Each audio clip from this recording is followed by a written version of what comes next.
मैं शैला, हिंदी अध्ययन विभाग से, CNC PU कॉलेज चित्रदुर्गा। हम लास्ट क्लास में बाबा साहेब डॉक्टर अंबेडकर के बारे में पढ़े थे और इसके साथ साथ इस पाठ के लेखक शांति स्वरूप बौद्ध, इनके जीवन के बारे में देखे थे।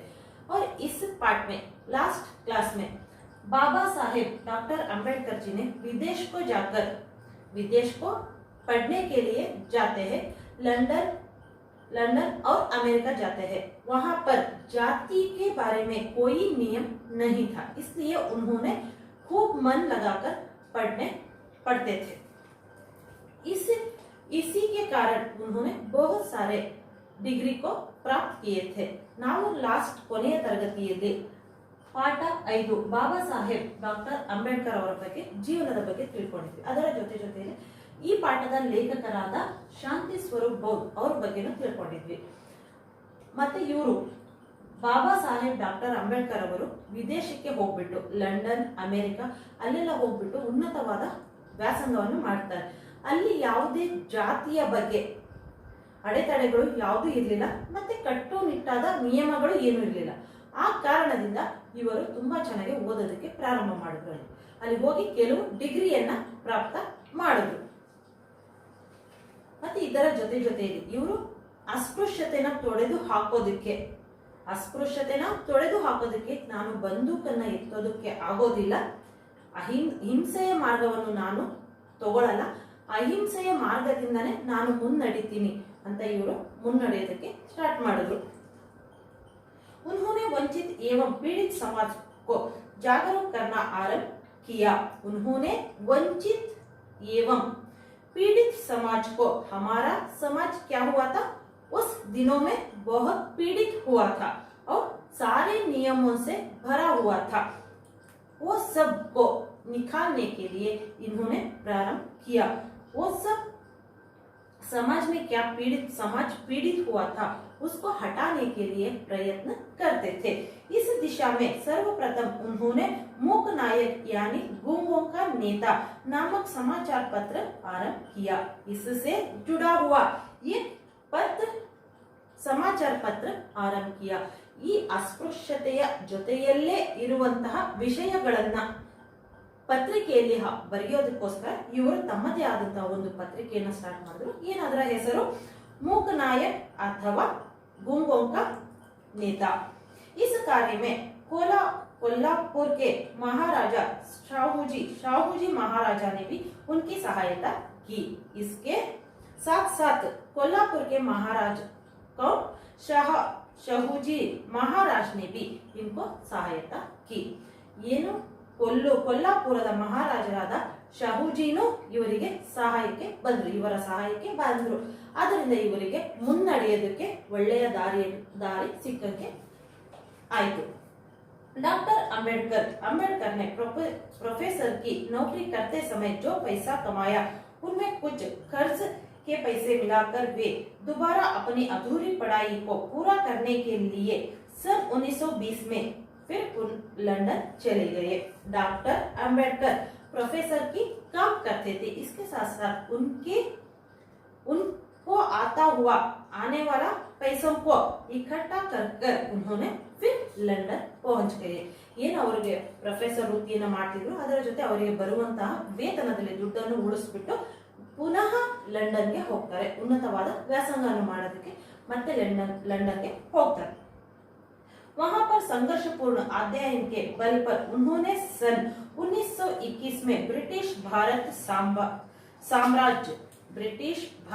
साम्राज्य पूंजी का प्रादेशिक केंद्रीकरण विषय पर शोध कार्य पूरा करके मास्टर ऑफ साइंस की डिग्री प्राप्त की। वहां पर जाकर लंदन पहुंचकर इन्होंने वहां ब्रिटिश भारत में साम्राज्य पूंजी का प्रदूषक विकेंद्रीकरण विषय पर शोध कार्य कर वहां से मास्टर ऑफ साइंस की डिग्री प्राप्त की। ಅಲ್ಲಿ ಲಂಡನ್ಗೆ ಹೋಗ್ಬಿಟ್ಟು ಇವರು ಒಂದು ವಿಷಯದ ಮೇಲೆ ಅಧ್ಯಯನ ಮಾಡಿ ಅಲ್ಲಿ ಡಿಗ್ರಿಯನ್ನ ಪ್ರಾಪ್ತ ಮಾಡಿದ್ರು।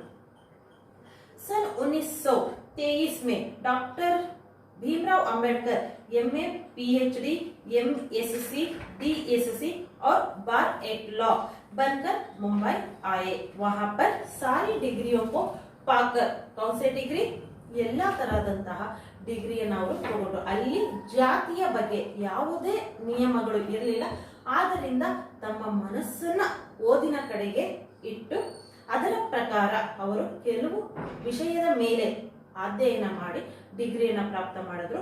MA PhD MSc DSc और बार एट लॉ बनकर मुंबई आए। ಲಾಯರ್ ಆಗ್ಬಿಟ್ಟು ಅವರು ವಕೀಲಿ ವೃತ್ತಿಯನ್ನು ತಗೊಂಡು ಮತ್ತೆ ವಾಪಸ್ मुंबईಗೆ ಬರ್ತಾರೆ। लंदन से लौटकर उन्होंने बैरिस्टर बनकर वकालत करने का निश्चय किया। लंदन से मुंबई वापस आकर या लौटकर वहां पर बैरिस्टर बनकर वकालत की काम करने का निश्चय किया। ಲಂಡನ್ ಇಂದ ಮುಂಬೈಗೆ ವಾಪಸ್ ಬಂದ್ರು। ಅಲ್ಲಿ ಲಂಡನ್ ನಲ್ಲಿ LLB ಯನ್ನ ಮಾಡಿದ್ರು, ಲಾಯರ್ ಆಗಿದ್ರು। ವಾಪಸ್ ಬಂದ ನಂತರ ಇವರು ಪ್ರೊಫೆಸರ್ ಕೆಲಸಕ್ಕೆ ಹೋಗಲಿಲ್ಲ, LLB ಮಾಡಿದ ಕಾರಣದಿಂದ ವಕೀಲರಾಗಿ ತಮ್ಮ ಕೆಲಸವನ್ನು ಮುಂದುವರಿಸಿದ್ರು। इसी के साथ उन्होंने अपनी योग्यता के बल पर समाज कल्याण के कार्य को आगे बढ़ाने के उद्देश्य से बहिष्कृत हितकारिणी सभा का गठन किया। इसी के साथ उन्होंने अपनी योग्यता के बल पर ತಮ್ಮ ಯೋಗ್ಯತೆಯ ಬಲದಿಂದ ಜನಗಳನ್ನ ಒಂದುಗೂಡಿಸಿ ಸಮಾಜ ಕಲ್ಯಾಣ, ಸಮಾಜಕ್ಕೆ ಬೇಕಾಗುವಂತಹ ಕಲ್ಯಾಣದ ಕಾರ್ಯವನ್ನು ಮಾಡೋದಕ್ಕೆ ತಮ್ಮನ್ನು ತಾವು ತೊಡಗಿಸಿಕೊಂಡ್ರು। ಬಹಿಷ್ಕೃತ ಹಿತಕಾರಿಣಿ ಸಭಾ का गठन किया। ಬಹಿಷ್ಕೃತ ಹಿತಕಾರಿಣಿ ಸಭಾವನ್ನ ಮಾಡೋದು, ಜನಗಳನ್ನ ಒಂದುಗೂಡಿಸಿ संगठन ಮಾಡೋದಕ್ಕೆ ಸ್ಟಾರ್ಟ್ ಮಾಡಿದ್ರು। सन 1924 में उन्होंने समता सैनिक दल की स्थापना की। 1924ರಲ್ಲಿ ಜನರನ್ನೆಲ್ಲ ಒಂದುಗೂಡಿಸಿ ಒಂದು ದಳವನ್ನ ಮಾಡಿದ್ರು, ಅದರ ಹೆಸರು ಸಮತಾ ಸೈನಿಕ್ ದಳ್ ಅಂತ ಹೆಸರನ್ನ ಇಟ್ಟು ಅದರ ಸ್ಥಾಪನೆಯನ್ನ ಮಾಡಿದ್ರು।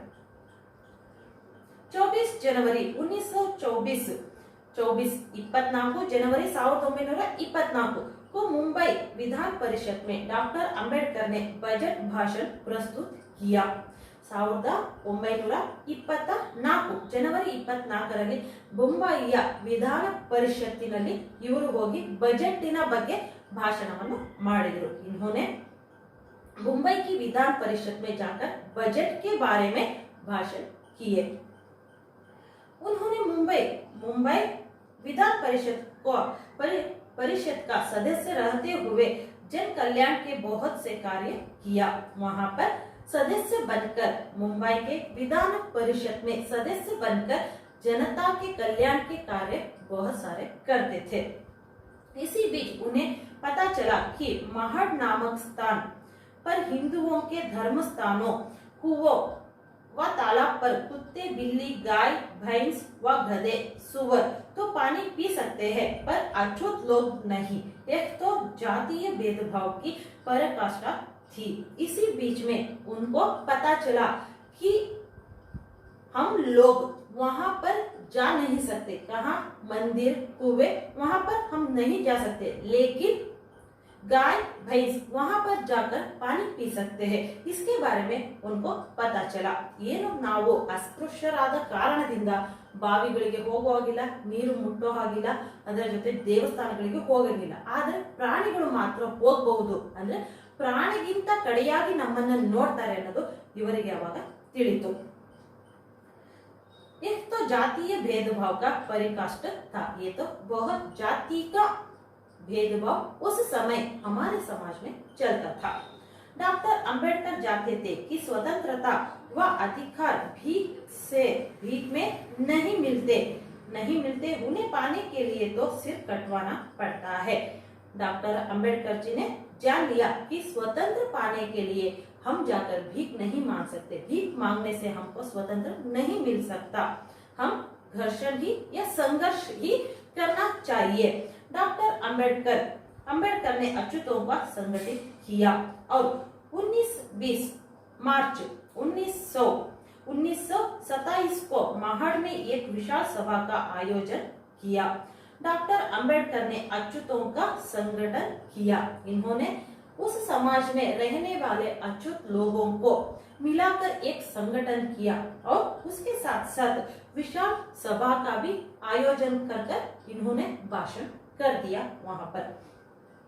संसार के मानव इतिहास की एक ऐसी घटना थी, शायद ही कोई विदेशी विश्वास करेगा कि भारत के अछूतों की अपनी जान खतरे में डालकर पानी पीने के लिए संघर्ष करना पड़ता था। संसार के मानव इतिहास की एक ऐसी घटना थी। संसार का मतलब हमारा सारा समाज का इतिहास था कि शायद ही कोई विदेशी विश्वास करेगा कि भारत की अछूतों को, भारत में अछूत लोगों को क्या नियम था, इसके बारे में कोई विदेश लोग भी नहीं जानते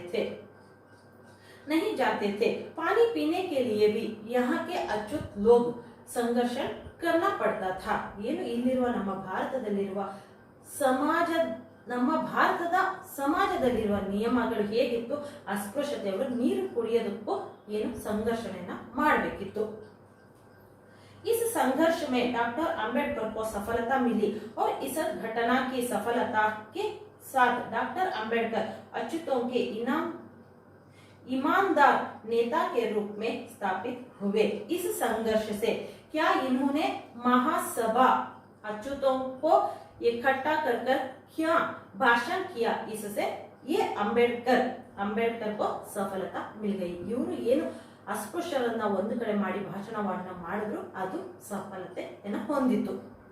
ಇದರಿಂದ ಇವರಿಗೆ ಒಂದು ನೇತಾಗಿರಿಯಾಗಿ ಮಾಡಿದ್ರು, ಅಂದ್ರೆ ಅವರ ಮುಖಂಡರನ್ನಾಗಿ ಮಾಡಿದ್ರು। भारत की भावी शासन प्रणाली व संविधान के बारे में रूपरेखा तथा तय करने के लिए ब्रिटिश सम्राट ने एक गोलमेज सम्मेलन लंदन में आयोजित किया। भारत की भावी शासन करने के लिए इन्होंने ब्रिटिश लोगों ने लंदन में एक गोलमेज का सम्मेलन का आयोजित किया। ಏನು ಭಾರತದಲ್ಲಿರುವ ಬ್ರಿಟಿಷರು ಒಂದು ಸಂವಿಧಾನವನ್ನ ರಚನೆ ಮಾಡೋದಕ್ಕೆ, ಶಾಸನಗಳನ್ನ ರಚನೆ ಮಾಡೋದಕ್ಕೆ ಒಂದು ಸಭೆಯನ್ನ ಕರೆದ್ರು। ಅಲ್ಲಿ ಅಂಬೇಡ್ಕರ್ ಅವರು ಇದ್ರು। इस सम्मेलन में 89 भारतीय प्रतिनिधियों सहित भारत के अछूतों की ओर से डॉक्टर अंबेडकर ने अपनी प्रभावशाली भाषण में कहा, ब्रिटिश भारत की जनसंख्या के 5वें भाग का, जो कि फ्रांस या लंदन या इंग्लैंड की आबादी से भी अधिक है, मत व्यक्त कर रहे हैं। इस सम्मेलन में ಈ ಸಮ್ಮೇಳನದಲ್ಲಿ ಏನು ದುಂಡು ಮೇಜಿನ ಸಮ್ಮೇಳನವನ್ನು ಮಾಡ್ತಾರೆ, ಇದರಲ್ಲಿ ಭಾರತದಿಂದ 89 ಜನಗಳು ಹೋಗಿರ್ತಾರೆ। ಅದರಲ್ಲಿ ಅಂಬೇಡ್ಕರ್, ಅಸ್ಪೃಶ್ಯತೆ ಜಾತಿಯಿಂದ ಅಂಬೇಡ್ಕರ್ ಒಬ್ರು ಹೋಗಿರ್ತಾರೆ, ಅವರು ಅಲ್ಲಿ ಭಾಷಣವನ್ನು ಮಾಡ್ತಾರೆ। इन्होंने वहां पर जाकर अच्छी तरह के भाषण कर दिया। वो क्या था भाषण? प्रभावशाली भाषण में कहा, अंबेडकर ने कहा, वे ब्रिटिश भारत की जनसंख्या के 5वें भाग का, जो कि फ्रांस या इंग्लैंड में आबादी से भी अधिक है, मत व्यक्त कर रहे हैं। डॉक्टर अंबेडकर ने सिंह गर्जन करते हुए कहा। उस भाषण में सिंह गर्जन की आवाज करते हुए कहा कि जब हम अपनी वर्तमान स्थिति और ब्रिटिश शासन से पहले की स्थिति की तुलना करते हैं, तो हम पाते हैं कि हम उन्नति करने की बजाय व्यर्थ में अपना समय बर्बाद कर रहे हैं। हम ब्रिटिश की शासन स्थापित करने के लिए हमारा क्या समय है, वो समय व्यर्थ कर रहे हैं। ಏನು ಬ್ರಿಟಿಷರು ಏನು ನಿಯಮಗಳನ್ನ ಮಾಡಿದ್ರು ಅದನ್ನ ನಾವು ಮಾಡೋದಕ್ಕೆ ಹೋದ್ರೆ, ಆ ನಿಯಮಗಳನ್ನೇ ನಾವು ಮುಂದುವರಿಸಿದ್ರೆ ನಮ್ಮ ಸಮಯ ಎಲ್ಲ ವ್ಯರ್ಥ ಅಂತ ಇವರು ಆ ಭಾಷಣದಲ್ಲಿ ಹೇಳಿದ್ರು। डॉक्टर अंबेडकर गोलमेज सम्मेलन में डाट कर लड़े, निर्भयता से गरजे और अछूतों के प्रतीक निर्वचन का अधिकार पाने सफल हुए। डॉक्टर अंबेडकर जी ने उस सम्मेलन में इन्होंने निर्भयता से बात करने लगे, इससे सफलता भी पा सके। इವರು ಏನು ಭಯ, ಆ ಬ್ರಿಟಿಷರ ಶಾಸನಗಳನ್ನ ನಾನು ತೆಗಿಬೇಕು ಅನ್ನೋ ಸಿಂಹ ಗರ್ಜನೆಯಿಂದ ಮಾತಾಡೋದನ್ನ ನೋಡ್ಬಿಟ್ಟು ಅಲ್ಲಿರೋರೆಲ್ಲ ಹೆದರ್ಕೊಂಡು ಇವರಿಗೆ ಸಫಲತೆ ಆ ಮಾತಿನಿಂದ ಸಫಲತೆ ಸಿಕ್ತು. ಗಾಂಧೀಜಿ ಸಹಿತ ಹಿಂದೂ नेताओं के लिखित में गांधीजी सहित हिंदू नेताओं ने लिखित में पुनः पैक्ट नाम का एक समझौता किया, जिसके तहत अछूतों की प्रगति के लिए नौकरियों में और शिक्षा के क्षेत्र में आरक्षण की व्यवस्था की गई. गांधीजी सहित ये समझौता हुआ. ಗಾಂಧೀಜಿ ಇವರ ಜೊತೆಯಲ್ಲಿ ಹಿಂದುವಿನ ಕೆಲವರು ಮುಖಂಡರು ಇವರ ಜೊತೆಯಲ್ಲಿ ಗಾಂಧೀಜಿನೂ ಇದ್ರು. ಇವರ ಸಮ್ಮುಖದಲ್ಲಿ ಒಂದು ಸಮझौತ ಆಯ್ತು. ಆ ಸಮझौತದಲ್ಲಿ ಏನಿತ್ತು, ಅಚ್ಯುತ್ ಕಿ ಪ್ರಗತಿ, ಅಸ್ಪೃಶ್ಯತೆಯವರ ಪ್ರಗತಿಯನ್ನು ಕಾಣಬೇಕು ಅಂತ ಹೇಳಿದ್ರೆ ಅವರಿಗೆ ಕೆಲಸವನ್ನು ಕೊಡಬೇಕು, ಅದರ ಜೊತೆ ಶಿಕ್ಷಣವನ್ನು ಕೊಡಬೇಕು ಅಂತ ಇವರು ತಮ್ಮ ಮಾತನ್ನ ಮುಂದುವರಿಸಿದ್ರು. नौकरी में और शिक्षा के क्षेत्र में आरक्षण की व्यवस्था की गई. ಇವರ ಮಾತನ್ನ ಕೇಳ್ಬಿಟ್ಟು ಅಸ್ಪೃಶ್ಯತೆ ಅವರಿಗೆ ಇಷ್ಟು ಪರ್ಸೆಂಟೇಜ್ ಅಂತ ಅವಾಗ ಕೊಡೋದಕ್ಕೆ ಸ್ಟಾರ್ಟ್ ಮಾಡಿದ್ರು. ಮತ್ತೆ ಕೆಲವರು ಓದೋದಕ್ಕೂ ಸ್ಟಾರ್ಟ್ ಮಾಡಿದ್ರು. 27 ಮೇ 1935 27 ಮೇ 1935 को उनकी पत्नी रमाबाई का देहांत हो गया. 1935 ಅವರ ಮಡದಿ, ಅವರ ಹೆಂಡತಿಯಾದ ಯಾರು ರಮಾಬಾಯಿಯವರ देहांत, ಅವರು ಮರಣವನ್ನು ಹೊಂದಿದ್ರು. उन्होंने बहुत दुख माना और भगवा वस्त्र पहनकर संन्यास लेने का निर्णय कर लिया. रमाबाई का देहांत होने पर इनका मन बहुत दुख हो गया. रमाबाई और ಅಂಬೇಡ್ಕರ್, ಬಾಬಾ ಸಾಹೇಬ್ ಅಂಬೇಡ್ಕರ್ ಅವರ ಪತ್ನಿಯವರ ನಿಧನ ಆದ ತಕ್ಷಣ ಇವರಿಗೆ ತುಂಬಾ ದುಃಖ ಆಯಿತು. ಅದರಿಂದ ನಾನು ಎಲ್ಲವನ್ನು ಬಿಟ್ಟು ಸನ್ಯಾಸಿ ಆಗ್ತೀನಿ ಅಂತ ಸನ್ಯಾಸಿಯ ವಸ್ತ್ರವನ್ನ ಹಾಕೊಳ್ಳೋದಕ್ಕೆ ಸ್ಟಾರ್ಟ್ ಮಾಡಿದ್ರು. पहनकर संन्यास लेने का निर्णय कर लिया. सन्यासित्वವನ್ನು ತಗೊಳ್ಳೋದಕ್ಕೆ ನಿರ್ಣಯ ಮಾಡಿದ್ರು. मगर परिवार के बड़ों और मित्रों के समझाने बुझाने पर उन्होंने भगवा वस्त्र त्याग कर समाज कल्याण के लिए संघर्ष की राह पकड़ने का निर्णय लिया. मगर परिवार के बड़े और मित्रों के बात सुनकर इन्होंने क्या सन्यासी का भगवा वस्त्र पहने थे उसको छोड़कर समाज कल्याण का कार्य करने के बारे में सोचने लगे. ಇವರು ದೊಡ್ಡವರ ಮಾತು ಮತ್ತು ತಮ್ಮ ಸ್ನೇಹಿತರ ಮಾತನ್ನು ಕೇಳಿಬಿಟ್ಟು ಸನ್ಯಾಸತ್ವವನ್ನು ಅಲ್ಲಿಗೆ ನಿಲ್ಲಿಸಿಬಿಟ್ಟು ಸಮಾಜ ಕಲ್ಯಾಣದ ಕಾರ್ಯವನ್ನು ಮಾಡೋದಕ್ಕೆ ಮುಂದುವರೆದ್ರು. इस समय भगवा वस्त्र धारण करने के कारण लोग ने उन्हें बाबा साहेब कहना आरंभ कर दिया. इस समय भगवा वस्त्र पहनने के कारण इन्होंने ಏನು ಸನ್ಯಾಸಿಯ ವಸ್ತ್ರವನ್ನು ಹಾಕೊಂಡಿದ್ರು. ಆ ಕಾರಣದಿಂದ ಇವರಿಗೆ ಬಾಬಾ ಸಾಹೇಬ್ ಅನ್ನುವಂತಹ ಹೆಸರು ಬಂತು. इन्होंने इस समय भगवा वस्त्र धारण करने के लिए इनको वहां के सारे लोग बाबा साहेब कहने लगे. बाबा साहेब गजब के पुस्तक प्रेमी थे. बाबा साहेब गजब के पुस्तक प्रेमी थे. ನಾವು ಮೊದಲಿಂದ ನೋಡುವ ಹಾಗೆ ಇವರು ತುಂಬಾ ಡಿಗ್ರಿಯನ್ನ ಓದೋದ್ರಲ್ಲೇ ಮುಳುಗ್ಬಿಟ್ರು. ಅದರಿಂದ ಅವರು ಪುಸ್ತಕದ ತುಂಬಾ ಪ್ರೇಮಿಯಾಗಿದ್ರು, ಪುಸ್ತಕವನ್ನ ತುಂಬಾ ಇಷ್ಟಪಡ್ತಾ ಇದ್ರು. पुस्तकों को वे अपनी पत्नी और बच्चों से अधिक मानते थे. पुस्तकों को अपनी पत्नी और बच्चों से अधिक मानते थे. उनका पुस्तकालय किसी के भी व्यक्तिगत पुस्तकालय से बहुत विशाल था. ಅವರ ಪುಸ್ತಕಾಲಯ ಅಂದ್ರೆ ಅವರ ಮೈಂಡ್ ಅಲ್ಲಿ ಏನು ಜ್ಞಾನ ಇತ್ತು, ತುಂಬಾನೇ ಜ್ಞಾನದ ಭಂಡಾರವಾಗಿದ್ರು. ಅವರು ತುಂಬಾ ವಿಷಯಗಳನ್ನ ತಿಳ್ಕೊಂಡಿದ್ರು. बाबा साहेब की विद्वत और योग्यता से प्रभावित होकर भारत के गवर्नर ने उन्हें 1942 में अपने मंत्रिमंडल में क्षमा मंत्री का पद सौंपा.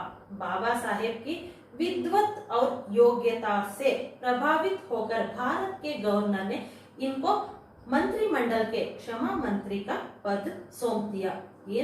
ಇವರ ಏನು ಬುದ್ಧಿ ಇತ್ತು, ಇವರ ವಿದ್ವತ್ ಮತ್ತು ಯೋಗ್ಯತೆಯಿಂದ ಇವರಿಗೆ ಏನು ಭಾರಿಯಾದಂತಹ ಯೋಗ್ಯತೆ ಇತ್ತು, ಅದರಿಂದ ಇವರಿಗೆ ಭಾರತದಲ್ಲಿರುವ ಗವರ್ನರ್ ಮಂತ್ರಿಮಂಡಲದ ಮುಖ್ಯಸ್ಥರನ್ನಾಗಿ ಮಾಡಿದ್ರು. जब भारतवर्ष के स्वतंत्र होने की बात आई जब भारतवर्ष स्वतंत्र होने की बात आई, ಏನು 1942ರ ನಂತರ ಭಾರತ ಸ್ವತಂತ್ರ ಆಗುತ್ತೆ ಅನ್ನೋದು ಇವರಿಗೆ ಗೊತ್ತಾಯ್ತು. ಅವಾಗ ಏನು ಒಂದು ಮಾತು ಬಂತು, तो अंग्रेजों ने यह सुनिश्चित करना चाहा कि हमारी शासन व्यवस्था किसे और कैसे संविधान के अधीन चलेगी. ಬ್ರಿಟಿಷರು ಹೋದ ನಂತರ ನಮ್ಮ ಸಂವಿಧಾನ ಹೇಗೆ ನಡೆಯುತ್ತೆ, ಏನು ನಿಯಮಗಳು ಏನು ಸರಿಯಾಗಿಲ್ಲ, ಅದು ಯಾವ ತರ ಮುನ್ನಡೆಯುತ್ತೆ ಅನ್ನೋದು ಯೋಚನೆಗೆ ಬಂತು. देश में संविधान बनाने वाला उनसे योग्य कोई नहीं था. हमारे देश को संविधान बनाने वाला अंबेडकर से कोई योग्य व्यक्ति वहां पर नहीं थे. अतः भारत के संविधान निर्माण के लिए उन्हें मसौदा समिति का अध्यक्ष चुना गया. संविधान निर्माण करने के बारे में इनको अंबेडकर जी को वहां के अध्यक्ष बना गए. उन्हीं के द्वारा हमारा संविधान लिख गया. उन्हीं के द्वारा, किसके द्वारा? डॉक्टर अंबेडकर के द्वारा ही हमारा भारत का संविधान लिखना पड़ा. ನಮ್ಮ ಭಾರತದ ಸಂವಿಧಾನವನ್ನು ರಚನೆ ಮಾಡಿದ್ದರು ಡಾಕ್ಟರ್ बी.आर. अंबेडकर. संविधान पूरा होने पर भारत के प्रथम राष्ट्रपति डॉक्टर राजेंद्र प्रसाद ने कहा, संविधान पूरा होने पर भारत के प्रथम राष्ट्रपति, ನಮ್ಮ ಭಾರತದ ಮೊದಲ ರಾಷ್ಟ್ರಪತಿ ಯಾರು? ಡಾಕ್ಟರ್ ರಾಜೇಂದ್ರ ಪ್ರಸಾದ್ ಅವರು ಹೇಳಿದ್ರು, डॉक्टर अंबेडकर को संविधान मसौदा समिति का अध्यक्ष बनाने से अधिक अच्छा कार्य हम नहीं कर पाए. ನಾವು ಸಂವಿಧಾನವನ್ನು ರಚನೆ ಮಾಡೋದಕ್ಕೆ ಇವರಿಗೆ ಏನು ಅವರನ್ನ ಒಪ್ಪಿಸಿದ್ವಿ, ಸಂವಿಧಾನ ಬರೆಯೋದಕ್ಕೆ ಅವರಿಗೆ ಒಪ್ಪಿಸಿದೀವಿ, ಅಷ್ಟು ಒಳ್ಳೆ ಕಾರ್ಯ ನಾವು ಬೇರೆ ಯಾವುದಕ್ಕೂ ಮಾಡೋದಕ್ಕೆ ಆಗಲ್ಲ. ನಾವು ಒಳ್ಳೆ ಕಾರ್ಯ ಮಾಡಿದೀವಿ ಅಂದ್ರೆ ಇದೇ ಒಳ್ಳೆ ಕಾರ್ಯ ಮಾಡಿದ್ದು. बाबा साहेब डॉक्टर अंबेडकर को भारतीय संविधान का जनक माना जाता है. भारत संविधान का जनक कौन है? डॉक्टर बी.आर. अंबेडकर. ನಮ್ಮ ಭಾರತ ಸಂವಿಧಾನದ ಜನಕ ಯಾರು? डॉक्टर बी.आर. अंबेडकर. स्वतंत्र भारत में उन्हें नेहरू मंत्रिमंडल में कानून मंत्री बनाया गया. हमारा स्वतंत्र भारत में इनको कानून मंत्री भी बनाया गया. कानून मंत्री के रूप में उन्होंने अनेक अनूठे कार्य किया. कानून मंत्री बनकर इन्होंने बहुत सारे अच्छे कार्य भी किया. 14 अक्टूबर 1956 को उन्होंने अपने 5 लाख अनुयायियों के साथ भांते चंद्रमणि महाथेरो के हाथों बौद्ध धर्म की दीक्षा ली. 14 ಅಕ್ಟೋಬರ್ 1956ರಲ್ಲಿ ಇವರು 5 ಲಕ್ಷ ಅನುಯಾಯಿ, ಇವರಿಗೆ ತುಂಬಾ ಜನ ಅನುಯಾಯಿಗಳಿದ್ರು. ಅವರ ಮುಂದೆನೆ ಇವರು ಏನು ಮಾಡಿದ್ರು? ಬೌದ್ಧ ಧರ್ಮವನ್ನ ಸ್ವೀಕಾರ ಮಾಡಿದ್ರು. ಹಿಂದೂ ಬಿಟ್ಟು ಬೌದ್ಧ ಧರ್ಮಕ್ಕೆ ಮತಾಂತರವನ್ನ ಹೊಂದಿದ್ರು. वे बौद्ध बन गए. 6 दिसंबर 1956 को बाबा साहेब का परिनिर्वाण हुआ. परिनिर्वाण इसका मतलब उनका देहांत हो गया. ಇವರು ಬೌದ್ಧ ಧರ್ಮವನ್ನು ತಗೊಂಡು ಸ್ವಲ್ಪ ದಿನದಲ್ಲಿ ಇವರು ಮರಣವನ್ನು ಹೊಂದಿದ್ರು. 6 ಡಿಸೆಂಬರ್ 1956ರಲ್ಲಿ ಇವರು ಮರಣ ಹೊಂದುತ್ತಾರೆ. दलितों के मसीहा एवं भारतीय संविधान का निर्माता. दलितों के मसीहा, ದಲಿತರ ಅಸ್ಪೃಶ್ಯರ ದೇವರು ಮತ್ತೆ ನಮ್ಮ ಭಾರತ ಸಂವಿಧಾನದ ನಿರ್ಮಾತ, ನಮ್ಮ ಭಾರತ ಸಂವಿಧಾನವನ್ನು ನಿರ್ಮಾಣ ಮಾಡಿದ್ದು ಡಾಕ್ಟರ್ ಬಿ.ಆರ್. ಅಂಬೇಡ್ಕರ್ ಅವರಿಗೆ ಮರಣದ ನಂತರ ಭಾರತ ರತ್ನ ಅನ್ನುವ ಒಂದು ಪದವಿಯನ್ನು ಕೊಟ್ಟು, ಭಾರತ ರತ್ನದ ಒಂದು ಪದವಿ ಏನು ಒಂದು ಪ್ರಶಸ್ತಿಯನ್ನ ಕೊಟ್ಟರು. भीमराव अंबेडकर को मरणोत्तर भारत रत्न के सर्वोच्च सम्मान से विभूषित किए जाने पर देश में सर्वत्र हर्ष और संतोष प्रकट किया गया. ಇವರಿಗೆ ಭಾರತ ರತ್ನ ಪ್ರಶಸ್ತಿಯನ್ನು ಕೊಟ್ಟರೆ ಇದರ ಜೊತೆಗೆ ನಮ್ಮ ಭಾರತದ ಜನಗಳು ತುಂಬಾ ಸಂವಿಧಾನವನ್ನು ಒಪ್ಪಿಕೊಂಡು ತುಂಬಾ ಖುಷಿಯಾಗಿ ಇದ್ರು.